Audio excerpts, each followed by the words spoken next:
I have only comparatively recently emerged from the United States Army, so that I am now, of course, in the radioactive reserve.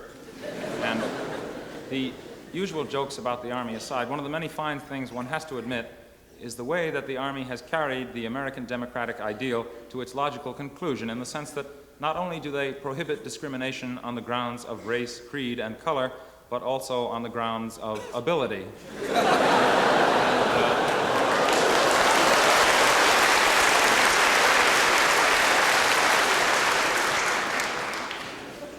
Be that as it may, some of you may recall the publicity a few years ago attendant upon the Army's search for an official Army song to be the counterpart of the Navy's Anchors Aweigh and the Air Force's Up in the Air, Junior Birdman, and so on.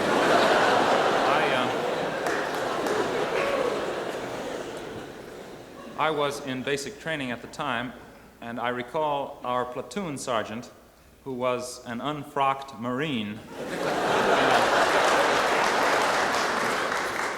Actually, the change of service had come as quite a blow to him, because it meant that he had to memorize a new serial number, which took up most of his time. At any rate, I recall this sergeant's informing me and my roommates of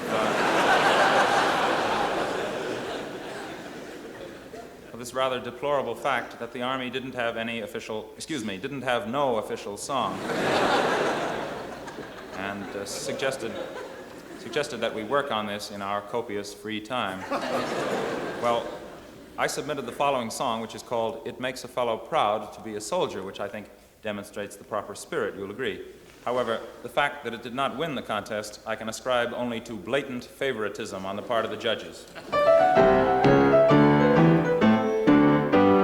The heart of every man in our platoon must swell with pride for the nation's youth, the cream of which is marching at his side, for the fascinating rules and regulations that we share, and the quaint and curious costumes that we're called upon to wear.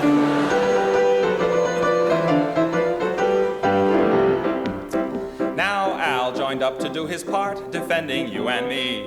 He wants to fight and bleed and kill and die for liberty. With the hell of war he's come to grips, policing up the filter tips. It makes a fella proud to be a soldier.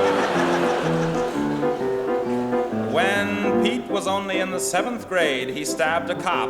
He's real RA material, and he was glad to swap his switchblade and his old zip gun for a bayonet and a new M1. It makes a fella proud to be a soldier.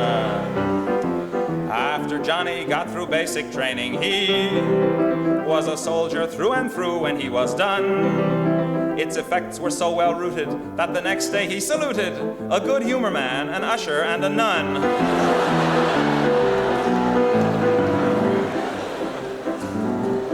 Now Fred's an intellectual, brings a book to every meal. He likes the deep philosophers like Norman Vincent Peale. He thinks the Army's just the thing because he finds it broadening. It makes a fella proud to be a soldier. Now Ed flunked out of 2nd grade and never finished school. He doesn't know a shelter half from an entrenching tool, but he's going to be a big success. He heads his class at OCS. It makes a fella proud to be a soldier. Our old mess sergeant's taste buds had been shot off in the war, but his savory collations add to our esprit de corps. To think of all the marvelous ways they're using plastics nowadays, it makes a fella proud to be a soldier. Our lieutenant is the up-and-coming type. Played with soldiers as a boy, you just can't bet.